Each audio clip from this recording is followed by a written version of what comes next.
Edelweiss balanced advantage fund. यह fund dynamic asset allocation category का एक फ़ंड है। सबसे पहले इसके पास्ट रिटर्न पर एक नज़र डालते हैं। इस फंड ने पिछले एक साल में 7% से ज़्यादा का रिटर्न दिया है, वहीं 2 सालों में 18% से ज़्यादा का रिटर्न दिया है और 3 सालों में 14% से ज़्यादा का रिटर्न दिया है। वहीं 5 सालों के अंदर 11% से ज़्यादा का रिटर्न दिया है। वहीं बात करें इसके कैटेगरी वाइज रिटर्न की तो एक साल में 5% से ज़्यादा का रिटर्न रहा है, 2 सालों में 12% से ज़्यादा का रिटर्न रहा है, 3 सालों में 9% से ज़्यादा का रिटर्न रहा है और 5 सालों में 8% से ज़्यादा का रिटर्न रहा है। तो आप देख सकते हैं कि इस फंड ने पिछले 5 सालों में हर साल अपनी कैटेगरी को आउट परफॉर्म किया है। तो इस लिहाज से यह फ़ंड एक अच्छा फ़ंड हो सकता है इन्वेस्टमेंट के नज़रिए से। बारे में यह डायनेमिक एसेट एलोकेशन कैटेगरी का फ़ंड है। इस फंड में आपका इन्वेस्टमेंट इक्विटी और डेब्ट दोनों के अंदर ही किया जाता है। यह फ़ंड ओपन एंडेड फ़ंड है। ओपन एंडेड वह फ़ंड होते हैं जिसके अंदर आप कभी भी इन्वेस्टमेंट कर सकते हैं और कभी भी विड्रॉ कर सकते हैं। इस फंड का बेंचमार्क जो है वह निफ्टी 50 हाइब्रिड है।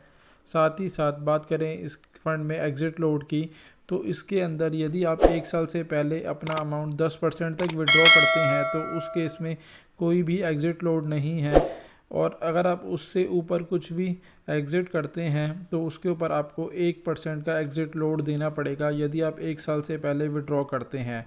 और अगर आप एक साल के बाद विड्रॉ करेंगे तो आपको कोई भी किसी प्रकार का कोई एग्ज़िट लोड नहीं देना पड़ेगा। वहीं बात करें इस फंड के अंदर इन्वेस्टमेंट की तो एसआईपी के केस में आप 500 रुपये से इन्वेस्टमेंट की शुरुआत कर सकते हैं और लमसम के केस में आप 5000 रुपये से इन्वेस्टमेंट की शुरुआत कर सकते हैं। यह फ़ंड 2009 में लॉन्च हुआ था। वहीं इस फंड का अभी तक का जो एसेट अंडर मैनेजमेंट है वह है 7472 करोड़ रुपए का। इस फंड का एक्सपेंस रेशो जो है वह है 1.94% का। यह फ़ंड 3 फंड मैनेजर के द्वारा मैनेज किया जाता है। मिस्टर भावेश, मिस्टर भरत और मिस्टर राहुल के द्वारा यह फ़ंड मैनेज किया जाता है। बात करें टॉप 5 सेक्टर एलोकेशन की, बैंक्स प्राइवेट के अंदर 60.24% का इन्वेस्टमेंट है, आईटी के अंदर 11.10% का इन्वेस्टमेंट है, कैश के अंदर 10.28% का इन्वेस्टमेंट है, बैंक पब्लिक के अंदर 7.01% का इन्वेस्टमेंट है, ऑटो में 6.93% का इन्वेस्टमेंट है। एलोकेशन की बात करें तो रिलायंस के अंदर 5.58% का इन्वेस्टमेंट है, आईसीआई बैंक में 5.39% का इन्वेस्टमेंट है, टी बिल के अंदर 5.32% का इन्वेस्टमेंट है, एचडीएफसी बैंक में 5.21% का इन्वेस्टमेंट है और इन्फोसिस के अंदर 3.92% का इन्वेस्टमेंट है। वहीं लार्ज कैप के अंदर 57.23% का इन्वेस्टमेंट है और मिड कैप के अंदर 10.05% का इन्वेस्टमेंट है। वहीं स्मॉल कैप के अंदर 1.11% का इन्वेस्टमेंट है। वहीं डेब्ट और बॉन्ड के अंदर 31.61% का इन्वेस्टमेंट है। तो आप देख सकते हैं कि इसके अंदर डेब्ट और इक्विटी का काफ़ी अच्छा मिश्रण रखा गया है।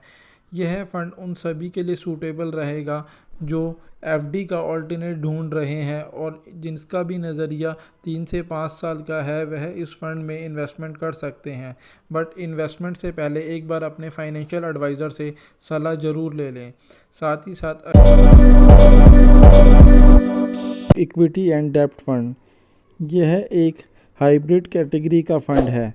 सबसे पहले इसके पास्ट रिटर्न पर एक नज़र डालते हैं। इस फंड ने पिछले एक साल में 23% से ज़्यादा का रिटर्न दिया है, 2 सालों में 28% से ज़्यादा का रिटर्न दिया है और 3 सालों में 19% से ज़्यादा का रिटर्न दिया है। वहीं 5 सालों में 14% से ज़्यादा का रिटर्न दिया है।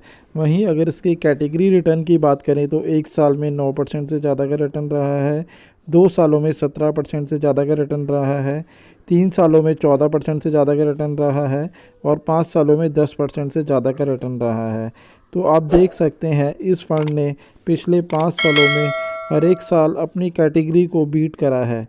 एक ओपन एंडेड फंड है। ओपन एंडेड वह फंड होते हैं जिसके अंदर आप कभी भी इन्वेस्टमेंट कर सकते हैं और कभी भी विड्रॉ कर सकते हैं। इसका benchmark crystal hybrid 35+65 aggressive fund का है। वहीं बात करें इस फंड के एग्ज़िट लोड की, तो यदि आप अपना अमाउंट 1 साल से पहले विड्रॉ करते हैं और 10% अगर आप टोटल अमाउंट का विड्रॉ करते हैं तो उसके ऊपर आपको किसी भी तरीके का कोई एग्ज़िट लोड नहीं लगेगा। बट अगर 10% से ज़्यादा अमाउंट विड्रॉ करते हैं 1 साल से पहले तो उसके ऊपर आपको 1% का एग्ज़िट लोड भी लगेगा। और यदि आप 1 साल के बाद विड्रॉ करेंगे तो उस केस में आपको किसी भी तरीके का कोई एग्ज़िट लोड नहीं लगेगा। वहीं बात करें इन्वेस्टमेंट की, तो एसआईपी के केस में आप 100 रुपये से इन्वेस्टमेंट की शुरुआत कर सकते हैं और लमसम के केस में आपको 5,000 रुपये का इन्वेस्टमेंट करना पड़ेगा।